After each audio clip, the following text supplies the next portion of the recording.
Hi everybody, I'm just popped into the studio to teach you how to create an easel card from our big top SVG USB, which is just fabulous.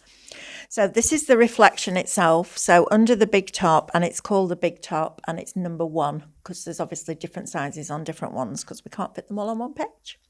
So I thought what we'd do is do the card bit first and then we'll come back and cut this because I still get asked about reflections, so it's worth just doing a recap for you as well. Right, so I have put the I have put the file onto a USB. So I'm going to retrieve the data from the USB and we're going to wait for it to come on the screen. Then we're going to drop right down to the bottom and there's my reflection cut number 1. All right, so I've got the outside edge of the big tent without the bleed that you would get on the reflection. So this is the file that you'd use to cut out the reflection, but we're going to do something else with it. So first thing we're going to do is put that rectangle in the bin because we don't need that now. And what I need now is I need one that's going to stay like that, and you'll see why in a minute. Then I want another 2. So I want 3 in total.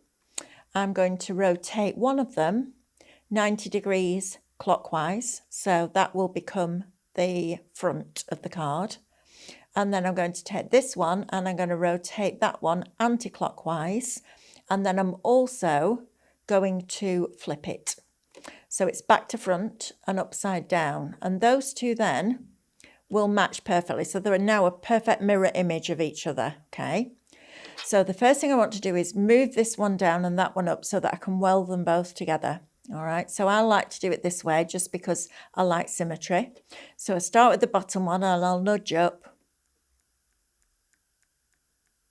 maybe 10 spaces. Okay, that's 5 millimeters because every space on an SDX is 0.5 millimeter. Every space on a CM machine, if you're doing this, and you can do it on all your machines, will be every nudge is 1 millimeter. So I'm going to drop this one down the same amount that I nudged it up, okay? And now I'm going to weld that together. So I'm going to go multiple select, part of the mat, because I don't want this file here involved. I'm going to drag over the one that I don't want it to see. And there is a misconception that you have to drag right over the complete shape. You don't. As soon as you break that continual line and turn it into a line, not a shape, it ignores it. All right. So we're going to weld the other two together. So we're editing the object. So we click onto that and we weld that together. So we've now got our card base. So this is going to be the back. This is going to be the front. And this bit here is going to be where the join is. All right, so when you're creating an easel card, you want this part, which would be the back of a normal standing card, will become the base. This part will be the front bit that folds in half, and then that piece will be the one that goes on top of there. And the reason I've kept this one rotated this way is because it won't rotate the other way and fit on the screen.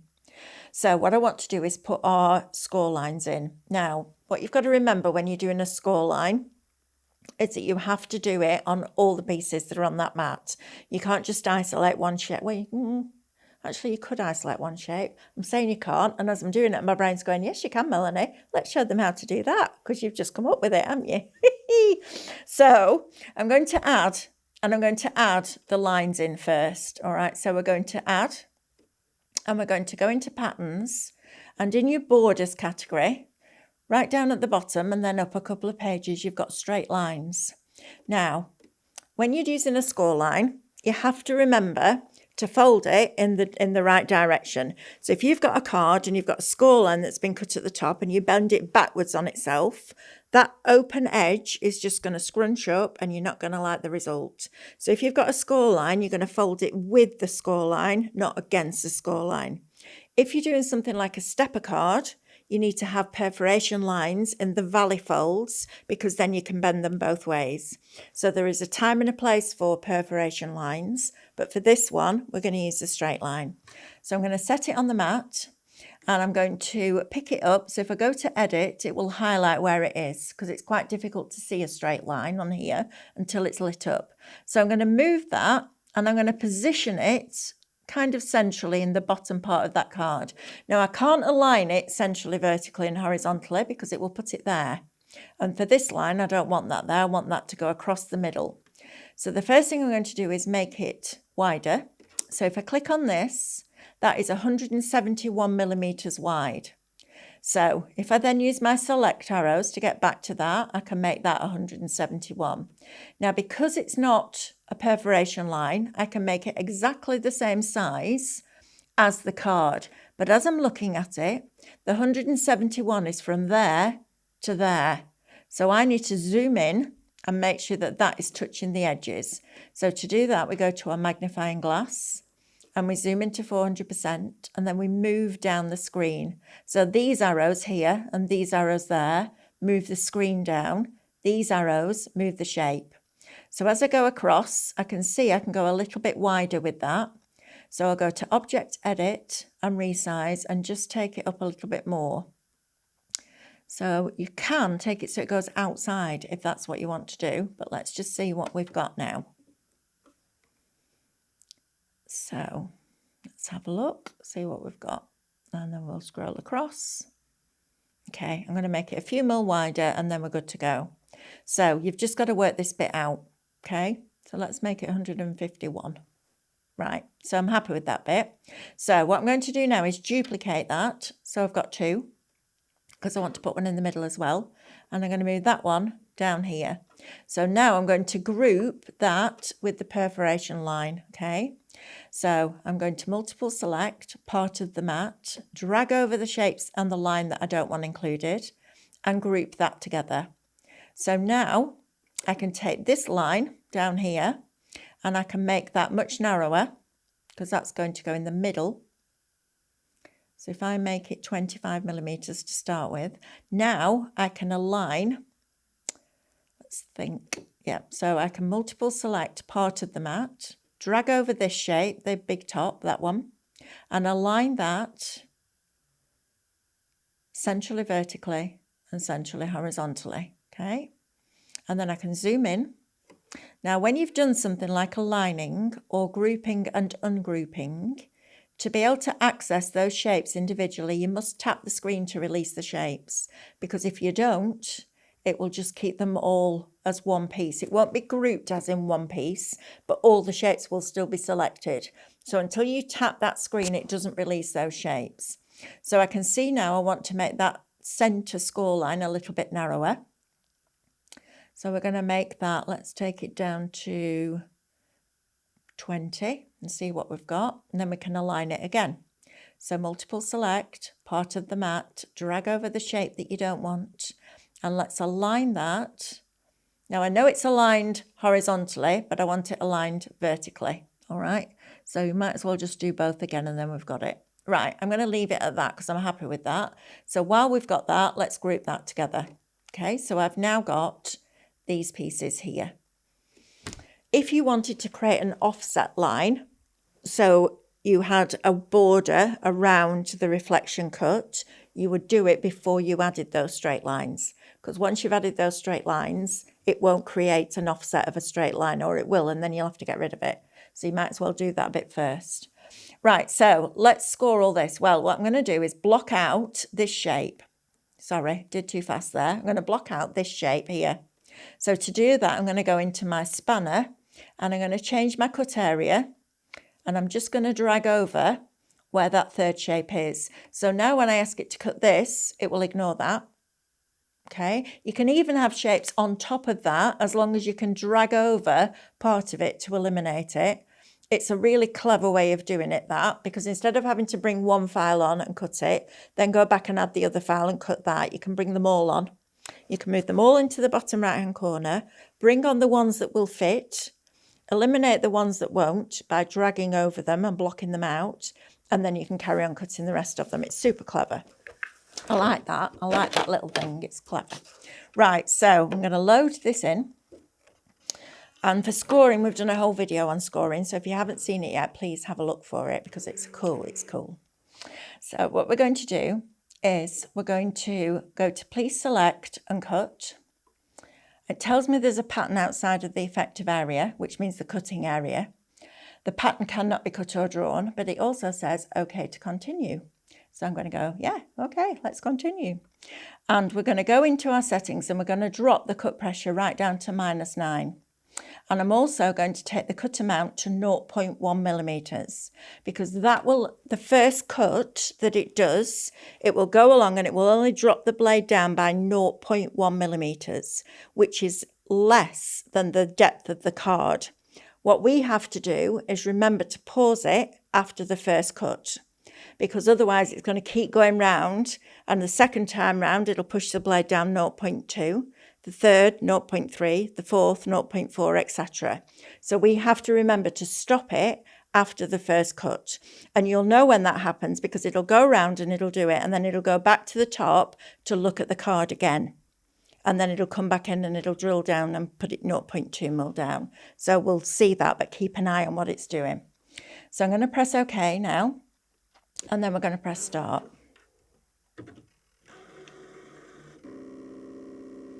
So it's reading the depth now. It's going to go in and it's going to cut this once, and then I'm going to pause it.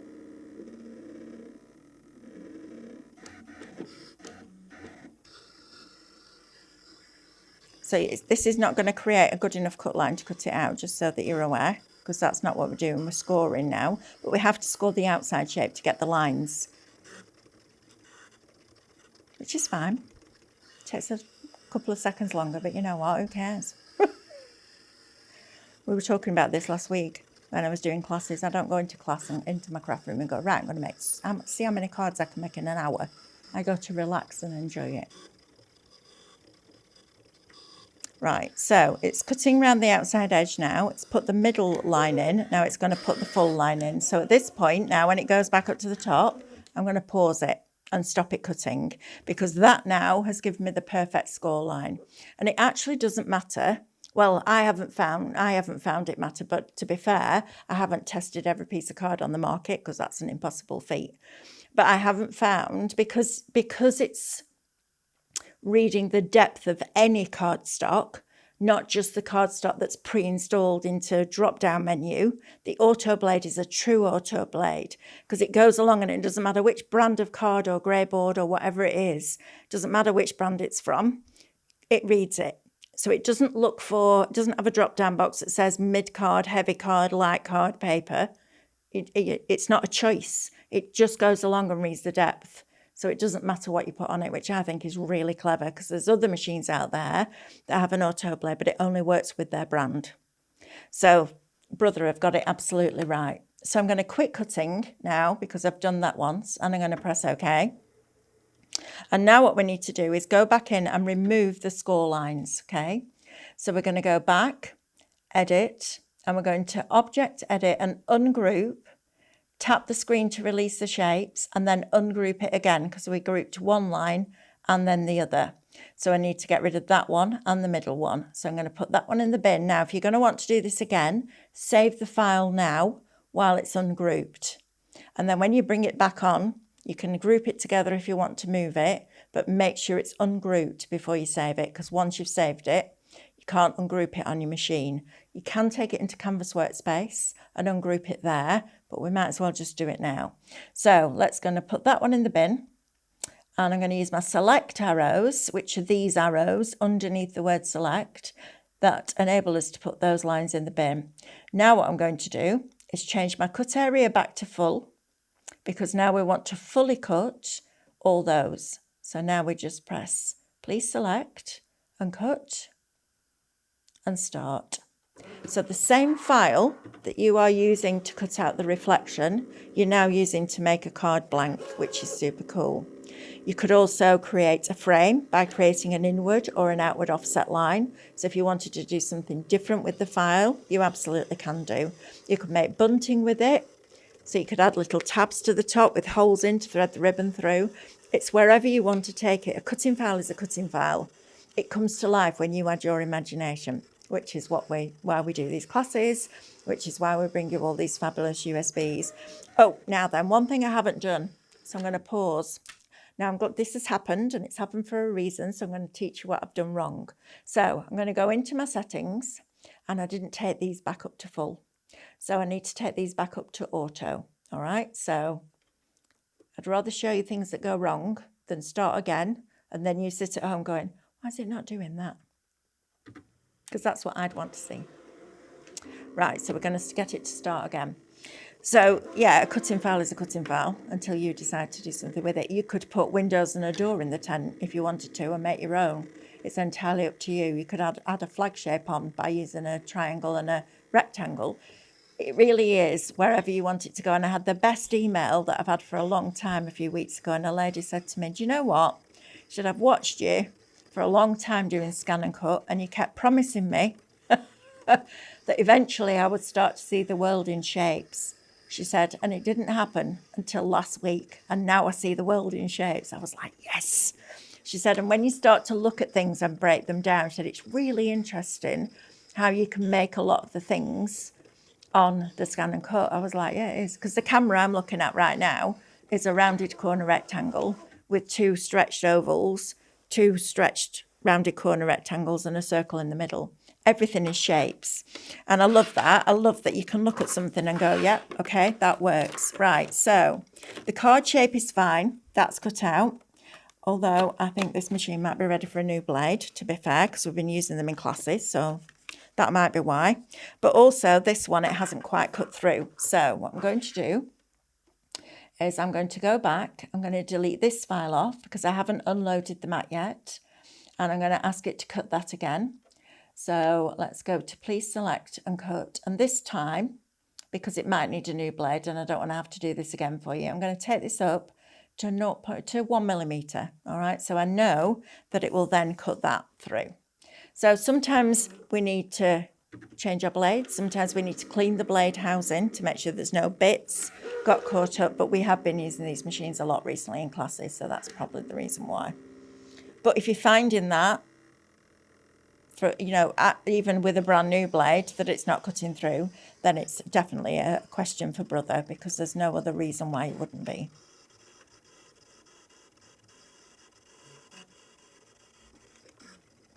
It's having a lovely time doing this. There we go.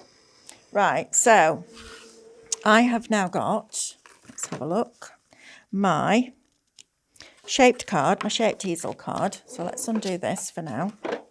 I've got my shaped easel card with my score line. So remember what I said about folding with the score line. So the score line is right the way across there. If I fold that back that way, you can see where that line is there. It's going to scrunch up. It's going to look right royal mess. So we don't do that. We fold it in the right direction.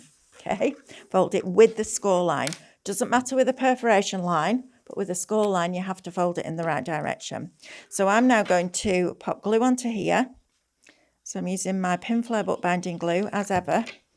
And as ever, I'd got the little skin out of the top. And as soon as I come in here, it decides to form it again. Oh, come on. It's one of those, isn't it? You shouldn't really do this because I'm pushing something too thick down the little nozzle. But a pin is much better, just so that you know. And because the nozzle is super fine on this, it doesn't tend to block. It does tend to get a little skin form. However, if you're in a bad habit of not putting the lid back on, which I am always doing, and it's a really bad habit, then it will block up. Don't cut the nib. Please don't cut the nib. Because as soon as you've cut the nib, you've ruined the fact that it's only got a very narrow nib, and therefore the eye can't get in to block it. You've just eliminated that. So don't do that. Right, so there's your easel card with your front on. And now what I want to do is show you how to cut the reflection. All right, because that's important too. So first thing I'm going to do while I'm here is go to please select and cut and put my settings back, because I will forget to do that again. It's one of those things. Right, so let's get our reflection on. So reflections, when you're printing them, and the reason that I'm doing this again is because I've had a class this week of scan and cut from the beginning. I had 6 people on, and not one of them had ever cut a reflection, which is interesting, isn't it? Oh, actually, I think 2 of them have cut reflections. 2 of them didn't even know what I was talking about when I said that, which is good because it means we get new customers, but it also means that we need to recap the basics again. Right, so let's press home and OK, and let's retrieve that file again. So retrieve from the USB. Let's go right down to the bottom. Let's choose that correct reflection again.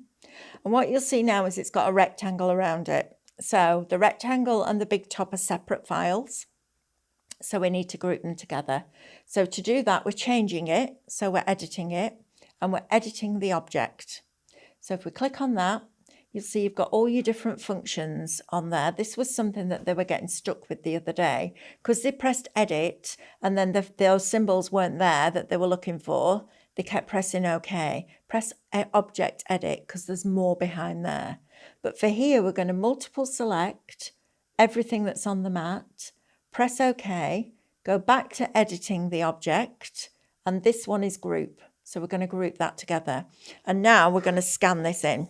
And this is why I wouldn't buy a machine that didn't have a scanner in it anymore, because this is one of the many reasons why a scanner is just invaluable, and it really is invaluable. So let's press OK and keep going. Let's scan from here and let's press start. So what it's then going to do is look at it, bring on a picture onto the screen, and then all we're going to do is line the rectangle of the cutting file, which we've already just grouped, to the rectangle of the image file or the reflection, and then it will cut it out perfectly. So if we go to edit, just to show you this, if you go into settings here, you can make the background darker, so you'll get a more vivid colour, or you can go back in and make it lighter again. So I'm going to go to edit and zoom in, and I'm going to zoom in to 400%. I'm then going to drop that back into place there, like so. And then I'm going to nudge it down and just make sure that the corner lines up. And then you can always scroll down and have a look and make sure it hits the bottom edge. You see how it's slightly short there? That's all right. We can live with that because we've got a bleed anyway. So that's all right. If it's any more than a fraction, you need to go to Object Edit, go to Resize, make it 253 and drop it down 1 or 2 nudges, depending on whether you're working on an SDX or a CM. So SDX is 2, CM is 1. I don't know why it works. I don't know why it does it on some and not the others. It's just the way it sees it, but doing that bit works, okay? So we're now going to ungroup it, and remember what I told you before, you need to tap the screen to release those shapes. I'm then going to put the rectangle in the bin, just because the rectangle is quite close to the outside edge of that A4 sheet. And if I take away the rectangle, it weakens that piece of paper. And I'm working with a moving blade and a moving platform, so I want to stabilize it as much as possible. If you've got more than one image on a reflection and you only want to cut one of them and keep the others intact, you must delete the rectangle, because if you don't delete it, when you come back to line up the rest of the shapes that are on that piece, you've no reference point to line it up to. So that's important. So now I'm just going to keep pressing OK. Please select, cut, and start. And it will go ahead and cut that out, and then that will fit perfectly on the front of our easel card. The other thing that I like to do when I'm doing an easel card is if you've ever bought 2 Red Robins dies, some of them have had what I call wibbly wobbly lines, and I'm going to ask if we can just do a set of those as dies because they're brilliant. And what a wibbly wobbly line does is it cuts into the card so that you can tuck something into it or underneath it. Now, you can't do the wibbly wobbly line on a scan. Well, you can do a wibbly wobbly line on the scan and cut by drawing one and scanning it in. What the wibbly wobbly line does with dies is it tucks in. So instead of having a craft knife where you would see a white cut line because it's a straight blade, the die tucks it in so you don't see that white edge. Unfortunately, because the scan and cut's got a straight blade, you will see that white line, but if you stretch it slightly and put some ink on, it kind of dissipates it. So there is a way around of doing it. So it's up to you which you prefer to do. I always check before I unload my mat to make sure that it's cut through, because that's important. And then we can take this off here And we've now got our big top, which is a big giant mushroom, which I love. I think it's so lovely. I love this collection. I think it's really cool and it's fun. And you know what? I don't care whether I'm 3 or 93. I'd like to receive a card with this on. I think it's super cool. And it's just, do you know what? It's one of those collections that just make you smile. And you've got all these stories going on while you're making your card. I love it. Right, so look at that. Now, that's precision, if ever I saw it. So we've got our easel card now with our big top, like that. And then you could have a little bit of pop or something popping up to hold it. But actually, because that score line is a line and not, what's the best way to describe it? When you've got a scoreboard and you go into the groove, that groove has a measurement. So it has a height and it has a width. When you're using a line, it has a height or a width, depending on whether it's vertical or horizontal. So what it means is when you crease that, if you crease it on a scoreboard, you've still got a spine. You've still got quite a wide spine in comparison to a line, just a line. So it's not as easy for it to just freestand like that. When you're using a blade to score, because there's no measurement to it, you're not subtracting any card from anywhere. First of all, you get a perfect layup, so it lays on top of each other perfectly. But secondly, that score line is pinpoint sharp, so it means that it will stand by itself as well. So that's super cool too. Right, I hope you've enjoyed that, and I will see you all very soon. Take care, lots of love, bye-bye. If you want to see more from Highlight Crafts, make sure you click the like button. Subscribe by clicking the subscribe button below, and click the bell icon to receive notifications of all our future content. You can also click here to see our latest video, or click here to see more videos like this one.